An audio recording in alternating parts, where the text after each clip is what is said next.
This previous week at Atlanta, we saw another barn burner of a finish where Kurt Busch was able to take home the checkered flag for the first time this year. Now, a lot of comments have been made about the way this race finished, so let's first hear those comments. We'll break it down a little bit for you on this. I don't know what to call these, but you'll get it. You'll figure it out. You'll figure out what we're doing here. But Kyle Busch, of course, had some very pointed statements about Kurt Busch's teammate Ross Chastain after the finish of this race in Atlanta. Take a listen. We just don't have enough front end with laps on tires. I had everything I had there early, and then just smoked it behind the 42, obviously.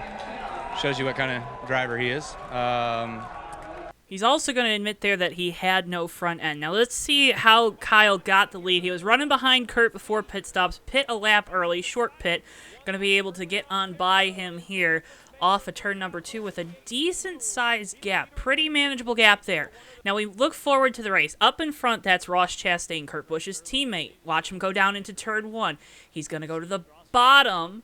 Kyle's going to follow him. Kurt's going to be up high. So this is kind of taking that air away from Kyle. Now, Ross is also trying to stay on the lead lap here. So that's the other thing you have to consider when you're talking about this. This aero game is so important. Dirty air, it's rather a lack of air. You don't have air on the nose of the car through the corners. That makes the car harder to drive in the corners, takes away some of that front end downforce. Again, Ross going to go to the bottom. Kyle also on the bottom. So let's see how that plays out. Let's see if Kyle can adjust, if he adjusts to it, if he continues to follow Ross. Of course, his car's probably set up for a certain part of the track. Let's see where Ross goes this time down into turn 1. Let's pause it.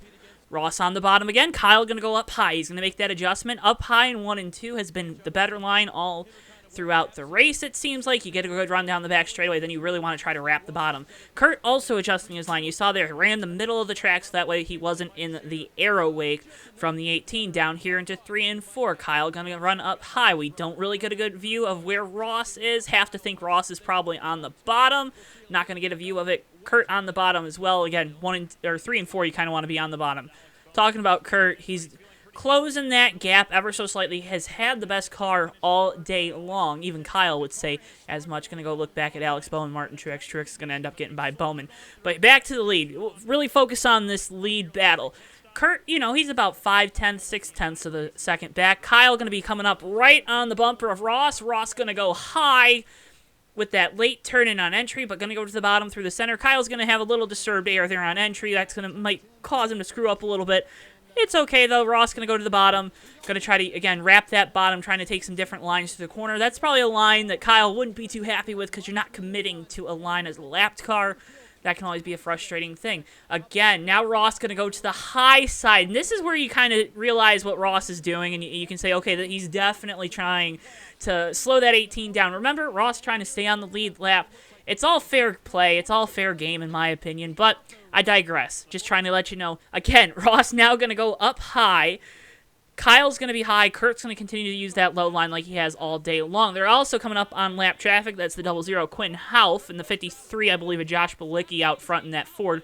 But they're coming up on Half, and there it is. Kurt was able to get a good run through 3 and 4 on the bottom. Going to be side by side with Kyle. Tries to use the 00 as a pick. Really forces him up. Kurt going to be in the wake from the 42. 42 is also going to take the high line here because he knows Kurt is down below. Kurt going to get to the inside. Going to have the momentum coming off the corner. Ross is going to make a big move to the bottom to push his teammate down into turns 3 and 4. Kurt going to have the preferred line down here. Bilicki going to stay up in Kyle's way, or maybe it's Yelly. I have no idea who's in the 52. That's Rick Ware Racing. Kurt going to take the lead, though, off of turn 4. He regains it after dominating the race up to this point. He's just going to go on to win it. Now, a similar thing occurred, obviously, in the spring, and everyone's talked about it. Joey Logano there in that yellow car. His teammate Ryan Blaney in second. Kyle Larson, who's been dominant all day, but Larson's car not good on the long runs. This is the longest race run of the day, about 50 laps, if I do recall correctly. Blaney going to be to the bottom. Logano's kind of right in the middle. And people are comparing these two finishes, and rightly so, right? Guys coming up on lap traffic, end of the race, lap traffic plays a big role. Joey's going to go to the bottom here. Kyle's also going to go to the bottom. Ryan Blaney going to stay up high against the wall, try to get a good run through 3 and 4. Again, that bottom little more preferred here at Atlanta, especially in 3 and 4. But Blaney going to get a big run down the straightaway. Yep, let's go to the fans instead of showing the battle for the lead as Blaney side by side with Larson. He clears him. Larson tries the crossover.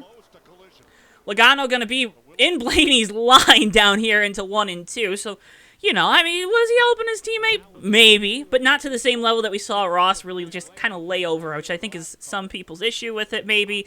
I don't see an issue with it. It's not team orders, folks. You're playing the game. If you can stay on the lead lap, we get a late race yellow, you come down, you take tires. Maybe a bunch of the guys up front don't. We get a couple restarts like we did in the Xfinity race the day prior. It is what it is, but then, of course, everybody easily able to go by Logano. That's probably where more of that team order, quote-unquote. But Kurt Busch obviously gets the victory.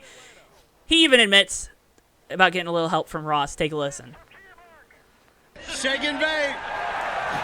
Yeah, man, a 42. He did his job as a teammate. Ross is going to get a little flack for it, but that's what it takes to be a good teammate at the right moment. So I couldn't be more proud of Ross Chastain. I'll pay him back eventually, but right now this is our #1 car in victory lane. But that does it. You're going to listen to Kyle Busch here for a second. He even admits Kurt had the better car.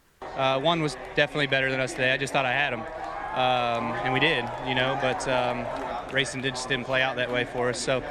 But that does it from Atlanta. Another great race, final race on the surface. There you see the start. But folks, can't thank you enough for taking the time to click on this video. Maybe you watched it through all the way, maybe you didn't, maybe you skipped around. Again, credits to NASCAR, NBC, and Fox for the footage. Obviously, I did not record that. I don't think we have that kind of equipment here at JTM. But make sure you leave a like on the video, subscribe. If you want more of this style content, make sure you tell us in the chat below. Tell us what you think. Do you think Ross was okay with doing what he did? Do you think Logano was okay with what he was doing? I think the dynamic there probably changes too because of who did the block and who won the race. But folks, you can also check out the Fake Racers podcast here on JTN. Go listen to myself, Matthew Steelman, and Davey Hazard talk about some racing. New episode coming at you very shortly. Thank you guys so much for watching. We'll see you guys next time here on JTN.